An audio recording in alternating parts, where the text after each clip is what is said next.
The Indy 500 is fast approaching, and today, guys, we're going to be seeing whether a Formula One car could go faster than an Indy car at the Indy 500. That's what today's video is titled. We're going to be reacting to this.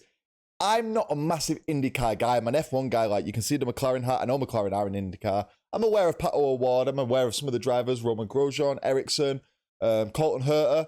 Nothing against IndyCar. I just don't have the time in my life to follow it, if I'm being honest. But this interests me, this video. I'm actually genuinely curious to know, could an F1 car win the Indy 500? That's what we're going to find out. If you're new around here, do subscribe, give the video a like, comment down below. The Indianapolis 500 is one of the most prestigious race events in the world, where the cars reach over 230 miles per hour Oval races and race are crazy, nose to man. tail for 200 laps. But what would happen if you put an F1 car on the grid? Would you be able to go even faster? We've done some research to find out. Cars and Formula One cars look pretty similar. Both open wheel Formula cars, lots of downforce, and IndyCar's both smaller run though, right? turbocharged V6 engines.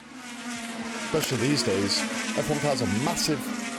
However, there are some pretty big differences. IndyCar is a spec series, meaning that all of the cars run the same Dolaris chassis, Better for the racing. same aero package for each circuit, and have the choice of two engines, Honda or Chevrolet, a bit like the Corvette from earlier. On the other hand, Formula One is a constructor championship. The cars are made by the teams, with only some components shared between the teams, like Williams using Mercedes engines and Haas running Ferrari components like the steering wheel. IndyCar run the series like this to save costs for the teams and encourage closer racing, meaning there are very limited opportunities to spend more money and gain an advantage over other teams. Where Formula One teams spend hundreds of millions on wind tunnel testing and CFD to create their own aero packages, sometimes with new ones for each race, IndyCar have to run the same body, floor and wind packages as all the other cars on the grid. And this leads us onto another difference. IndyCars run on both. So this is one thing I want to comment on, because I know you guys are going to come at me in the comments about the differences between F1 and IndyCar.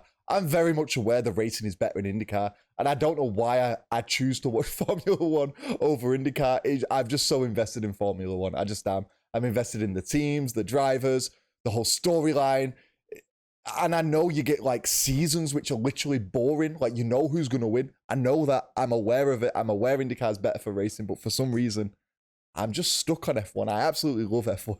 Ovals and road Who knows circuits. why? I need an IndyCar game, guys. The aerodynamic and suspension And then I'll setups be need to be fully very invested. different to accommodate this. IndyCar has three distinct aero packages: short oval, speedway and road configurations, each with different wings, brake ducts and suspension setups. The engines are also pretty different. IndyCar run a 2.2 litre V6 with twin turbochargers. They produce between 500 and 700 horsepower, as the organisers specify the maximum boost pressure F1's like for each 1,000, race, right? allowing them to control speeds and keep the racing close. Despite Formula One using a smaller 1.6 litre engine with a single turbocharger, the manufacturers have been in a development race for many years, spending hundreds of millions on creating the most efficient engines on the planet.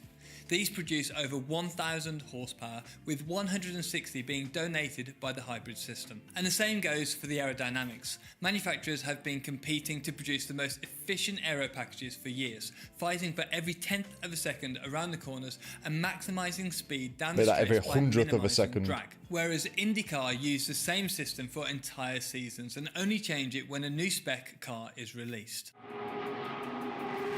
In 2020, Colton Herta set the fastest lap ever at Indy, with an average speed of 237.986 miles an hour. Yo. But F1 cars have far more downforce, more power and wider tyres, so surely they would go faster at Indy. Well, it's not as clear-cut as I don't know what an F1 car would do in an oval. The best comparison we have is at the Circuit of the Americas, where IndyCar in road spec ran a 1 minute 46 lap time in 2019, and Formula One just a few months later ran a Killed it, did it really? 1:32. Absolutely so killed Formula it. One has a 14-second advantage, but that's on a circuit. What about an oval? Despite what many people think, ovals are incredibly tricky to get right. From a setup perspective, the cars need minimal drag to be quick down the straights, but also have a lot of downforce to carry the speed through the corners. For minimum drag, IndyCars use their speedway setup. This has a simplified single element rear wing with almost no wing angle. The front wing follows a similar trend with a single element and a simplified end plate. This allows them to reach up to 240 miles an hour on the straights, which would destroy any F1 car, even in Monza spec. Okay. F1 cars, of course, could develop lower downforce wings and remove all of the smaller downforce producing elements. But there is one other trick IndyCar has that is currently illegal in Formula 1, the underfloor aero tunnels. They are used to accelerate the air under the car, creating a lower pressure and sucking the car to the ground. This produces lots of downforce with very little drag. Currently, F1 regulations state that the underside of the floor has to be flat, and so more overbody downforce would be needed to hold the car stable through the corners, at least for this year. On an oval, Formula 1 hybrid systems just wouldn't work. It's tuned to perform best on a circuit where there are lots of braking zones that can be used to regenerate power, but on an oval, these regen opportunities are fairly sparse. They could utilize time in the pit lane to run the engine and recharge the battery, a bit like they do in F1 races, and could also do a similar thing when in a slipstream behind another car. However, even with these times, the car would be at around 850 horsepower for most of the race, rather than the full 1000.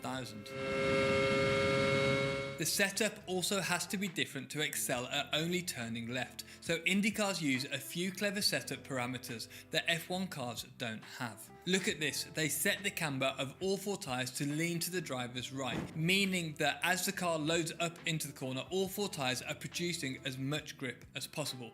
The entire car wants to turn left. They even offset the steering to ease the load on the driver and produce less tyre scrubbing through fast turns. The anti-roll bars also play a huge part. They can actually be tuned on the driver's steering wheel. During a stint and as the cars burn off the fuel, the balance in the car changes. So where a stiffer rear bar would help the car when it's heavier, it may need loosening off for more grip when the car is lighter. And the way this works is genius. The system turns these blades, which are specifically shaped to vary the stiffness of the car. The shape means that if the blade is in this orientation, it is flexible, and if you rotate it by 90 degrees, it becomes much stiffer. So the drivers can vary this to fine-tune the car. The drivers also may want to change the balance of the car. What, is he saying they can do that during the race while the races go, while they're actually racing, or is that in the pit stop, or is he saying they can do that while they're driving? That's into mad. The corners. They do this with a weight jacker. It's a small hydraulic ram that is placed on the rear right suspension. If extended, it changes the cross weight of the car. This is how the car's weight is split between. There's no way an F1 car is going to win at Indy 500. If you extend the rear ram, this puts more weight on the front. That's where this video is going. This can make the car have more grip at the front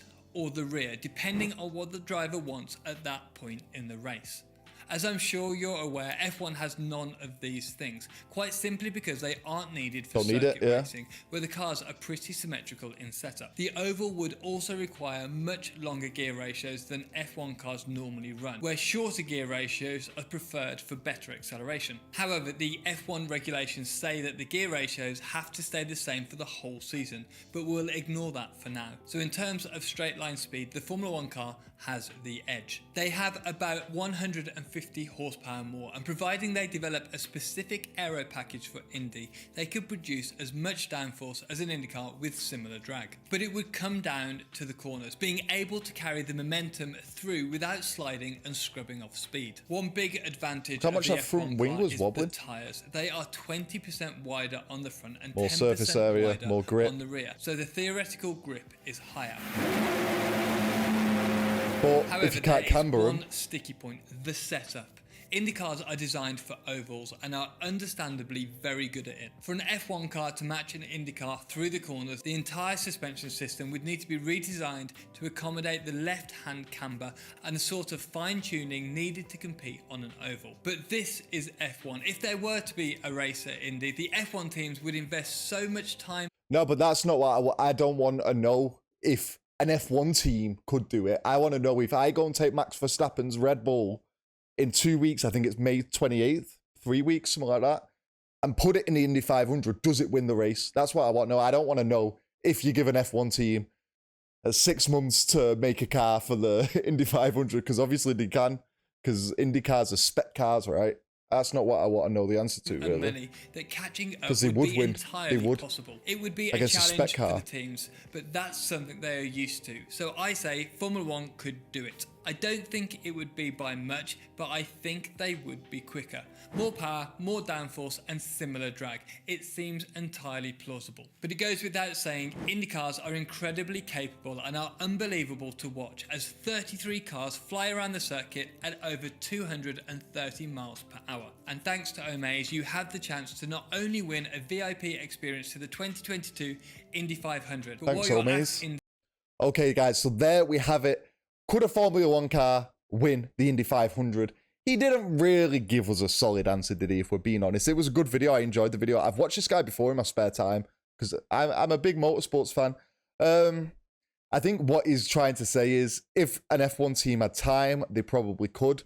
But my scenario in my head, like I said, if I take a Ferrari from like that's racing in America this week and put that in the Indy 500, we leave it there. And it's got to stay as it is until the IndyCar race. Would it win? No is the answer from what I've gauged from this video. You guys let me know your thoughts and opinions down below in the comments. Do subscribe to the channel. Give the video a like. I'll see you for the next one. And enjoy the Indy 500 if we don't do another racing video. Until then, take it easy. Peace.